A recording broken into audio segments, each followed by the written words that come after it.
राधे राधे। नमस्कार दोस्तों, स्वागत है आपका भजन ज्ञान चैनल में।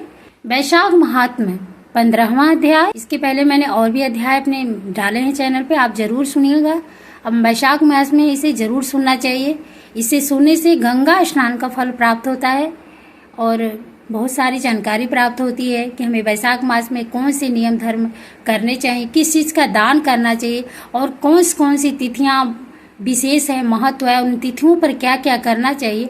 इस महात्म्य से इस आपको पूरी जानकारी प्राप्त होगी, इसलिए जरूर सुनिए और दूसरों को भी शेयर करिए। राजा ने हाथी पर ढोल रखकर सारे शहर में यह सूचना कराई कि 8 वर्ष की आयु से लेकर 80 वर्ष की आयु तक जो मनुष्य मेष की संक्रांति में सूर्योदय से पहले स्नान नहीं करेगा वह दंडनीय समझकर शहर से निकलवा दिया जाएगा। पुत्र, भार्या, इष्ट मित्र चाहे कोई भी हो, जो इस धर्म को नहीं करेगा उसे चोर के समान समझूंगा। प्रातः काल पवित्र जल में स्नान करो, स्थान स्थान पर प्याऊ लगवाओ, यथा योग ब्राह्मणों को दान तथा अन्य धर्म के कार्य करो। प्रत्येक गांव में एक एक उपदेश करने वाला ब्राह्मण नियुक्त कर दिया तथा 5 गांव पर एक अधिकारी। इसी प्रकार धर्महीनों को दंड देने के लिए 10-10 सवार नियुक्त कर दिए। इस प्रकार चक्रवर्ती राजा के शासन में यह धर्म वृक्ष सारे देश में विस्तार पूर्वक फैल गया। इस राज्य में जो पापी मर जाते थे वे भी वैकुंठ को प्राप्त होते थे। वैशाख मास में एक बार के स्नान से पापों से मुक्त होकर कोई भी प्राणी यमपुरी को नहीं जाता। इस कारण उस सूर्यवंशी राजा ने यम के लेखों को मिटा दिया। मनुष्यों को जो भी पुराने कर्म थे सब नाश हो गए। बेचारे चित्रगुप्त के लिए लिखने को कुछ भी नहीं रहा तथा सब नरक भी खाली हो गया। नारद जी धर्मराज के पास जाकर कहने लगे, हे धर्मराज, नरक में पहले जैसा हाहाकार के शब्द सुने जाते हैं और चित्रगुप्त के पास भी लिखने को नहीं है। बड़े बड़े पापी भी अब तुम्हारे लोक में नहीं आते, इसका क्या कारण है? धर्मराज कहने लगे, हे महामुनि, एक राजा पृथ्वी पर हुआ है। उसने राज्य में यह आज्ञा कर दी है कि जो वैशाख के धर्म का पालन नहीं करेगा वह दंडनीय होगा। उसके डर से मारे प्राणी वैशाख के धर्मों का पालन कर वैकुंठ को जा रहे हैं। वह राजा चक्रवर्ती है और सारे संसार में उसकी आज्ञा का पालन होता है।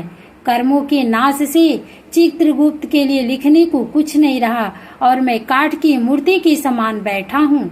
अब मैं युद्ध करके उसको मारूंगा, क्योंकि मेरे पास अब काम कुछ न रहा और सेवक को स्वामी का कार्य अवश्य करना चाहिए। यदि वह मुझसे नहीं मरेगा तो ब्रह्मा जी के पास जाकर निवेदन कर दूंगा।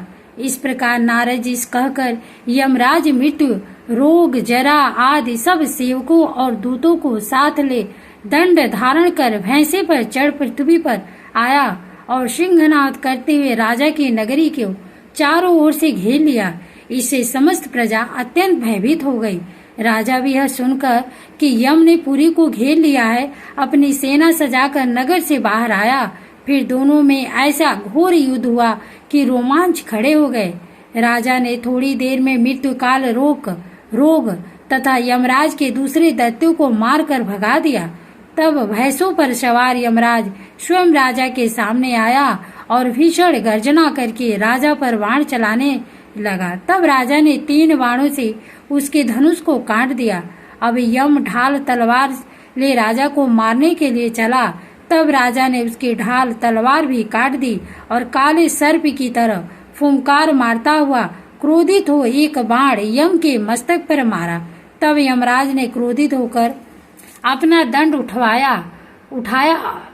और ब्रह्मास्त्र में अभिमंत्रित करके राजा पर छोड़ दिया। उस समय बड़ा हाहाकार मच गया। तब विष्णु भगवान ने अपने भक्त की रक्षा हेतु सुदर्शन चक्र छोड़ा, जो युद्ध स्थल में आदंड में युद्ध कर ब्रह्मास्त्र का निवारण करता हुआ यमराज को मारने लगा। यह देख राजा भयभीत होकर चक्र की स्तुति करने लगा, हे भगवान, विष्णु के हाथ के आभूषण सहस्त्रधार, तुमको नमस्कार है। भगवान तुमको सारे लोगों की रक्षा के लिए धारण करते हैं, क्योंकि जो देवताओं के द्रोही हैं तुम उनके काल हो। हे जगतपति, इस यम की रक्षा करो। ऐसी स्तुति सुनकर चक्र यम को राजा के पास छोड़कर स्वयं बैकुंठ को चला गया।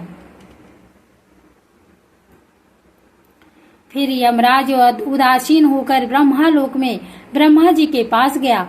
उसको इस प्रकार देखकर सब सभासद विस्मित होकर आपस में कहने लगे कि यम का यहाँ पर कैसे आना हुआ? कहीं ब्रह्मा जी के दर्शन को तो नहीं आया? इसको तो कभी क्षण भर को भी अपने काम से अवकाश ही नहीं मिलता। देवता तो कुशल से हैं, ऐसी बात न कभी पहले देखी न सुनी। ये सब कह ही रहे थे कि तभी प्राणियों का स्वामी और सूर्य का पुत्र यम ब्रह्मा जी के चरणों में इस प्रकार गिर गया, जैसे जड़ से कटा हुआ वृक्ष निराश्रित होकर पृथ्वी पर गिर जाता है। वह त्राहि त्राहि पुकारने लगा, हे प्रभु, मेरा अत्यंत अपमान हो गया है। मेरे वस्त्र फाड़ डाले और मुझे अत्यंत पीटा गया।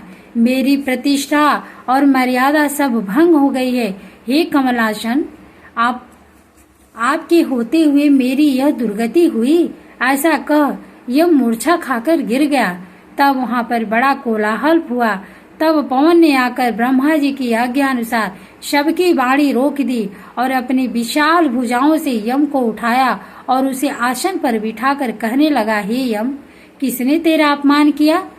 सो यह वृतांत तुम ब्रह्मा जी के सन्मुख कहो। जो सबके पितामह हैं वही तुम्हारे दुख दूर करेंगे। जब यम ने पवन के ऐसे वचन सुने तो यमराज ब्रह्मा जी के मुख की तरफ देखकर अत्यंत दीन स्वर में सत्यता पूर्वक सब बातें कहने लगा।